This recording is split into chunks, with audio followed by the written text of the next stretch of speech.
Arc Raiders is the Terminator game that I want to play.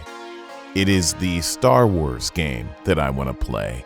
It's also the Last of Us game that I want to play. It's all these games smashed together, and it's beautiful. And I think that's what's resonating with people, is Arc Raiders just has a lot of different elements taken from various little recipe ingredients of pop culture that we enjoyed, and just slams it all together into one game, and it's absolutely incredible. I would love to see them put a T-800 model or some kind of thing in there that's like the Terminator that hunts you down through the map. Like right now they have all the different Arc robots and whatnot, but what if they put in an actual thing like the Nemesis or the T-1000, or this thing that's really strong that can hunt other raiders down in the map, and it's actually scary. Like maybe they come out at nighttime, so when you're out on the map, there's this constant tension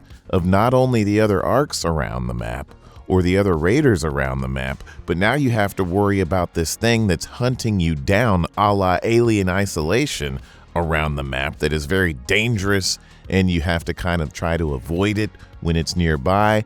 Fighting it could be tough.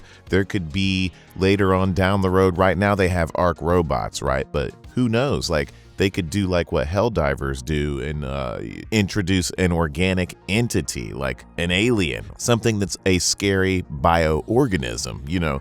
I don't know if they would actually go that route because it is very themed around the Arc robots. But what if the Arc is something else, and the robots are just the first wave of whatever it is that's coming down to the planet, and later on it could be the actual bioorganic aliens, and the Arc that they're sending down to the planet is only, security, things that come down that observe and attack, but they're mainly there to observe and study and destroy and prepare for the ultimate alien landing that's going to happen later. And then the Arc Raiders will have to deal with this threat. Oh my God, you guys, there's so much that can be done with this game. This is what I was saying in my previous video. If you go back and watch it, there's just so much story and things to think about that could happen in this game that's totally doable by such a talented team. And I think for me personally, that's why Arc Raiders resonates so well and why this game is just hitting so hard. And if you guys go out and look at other people's videos, this game is just, people are talking about it all over social media, nothing but positive things. I haven't seen anybody say anything bad about this game other than they're kind of worried if it's going to be successful or not. But this game is doing something in the gaming industry, I feel like, that just can't be explained. It's fresh, and I think something's gonna happen. It just has that feeling to it, but the thing is too is it's also worrying because it might be overhyped, right? Like we're overhyping the game. What if it comes out and the devs never do all this stuff that we're thinking about in our heads? What if it comes out and it's way more simplistic than we thought it was? There's all this stuff. I'm sure that Embark wants to exceed expectations, but at the same time, you have to be realistic. This is a small development team with only 60 people. I'm sure they will grow over time if this game blows up, which I'm pretty sure it will. It just has that feeling to it.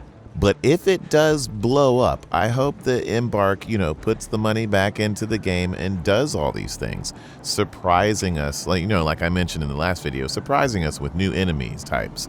They could introduce environmental threats, a la the Stalker series, putting anomalies, or just maybe not copying the anomaly thing, but having their own version of an environmental threat around the map. They could create bigger maps and then introduce vehicles at some point. Like this game could grow into some crazy stuff. So what do you guys think? Like, what do you guys want to see in this game in regards to maybe some cool, something that would actually enhance the aesthetic of the game, enhance the environmental world building, and just toss stuff out there, because the devs probably read and see all this stuff. Hey, you never know, they could get an idea off of it and be like, hey, this actually sounds pretty dope. We got to do something similar to that. Not quite like it, but we could do something similar to that. You know, it'd be cool to see them listen to the community, and then all of a sudden you see these cool things start appearing into the map. Maybe they could tell you about it. They don't have to tell us about it. We might be roaming around one day and this thing comes out of nowhere and you're like, whoa. You know, and it like catches you off guard. Or they could put in, you know, like GTA does, which would be a beautiful thing. They could put in secret things that you don't see very often. A UFO in the sky, some alien in the woods, Bigfoot, you know, some crazy thing that only a few people are seeing every now and then. And so then the rumors start, right? You start seeing all these YouTube videos of people saying, I saw this, but other people haven't. Like, where is this? Where did this person find this thing? Creature, alien, enemy, whatever it is, thing in the sky, something buried off in the swamp somewhere. Like, this game is going to be beautiful if Embark does a lot of these things that I'm mentioning. Like, they're going to keep the community on their toes. Exploration's just going to be beautiful. And I just had to talk about some of this stuff. I really do hope that the team starts marketing more because they totally deserve the attention. But who knows? Maybe they, you know, they don't need to do it. And our word of mouth and the people seeing the game, and once the game comes out anyway, people are going to be streaming it. It could blow up. A lot of these games do blow up with no marketing. I've seen plenty of indie games just go viral on Twitter for whatever reason. You know, they only last like 2 weeks, but they do go viral and people play them for about 2 or 3 weeks and then they're gone and they cost like $4. So it's not that big of a deal. But yeah, I want to see Arc Raiders get big. Like, this is just, it's a beautiful game and it has so much potential, as I've said before. And man, I can't wait, you guys. October 30th cannot get here soon enough. You guys have a good one. Bye-bye.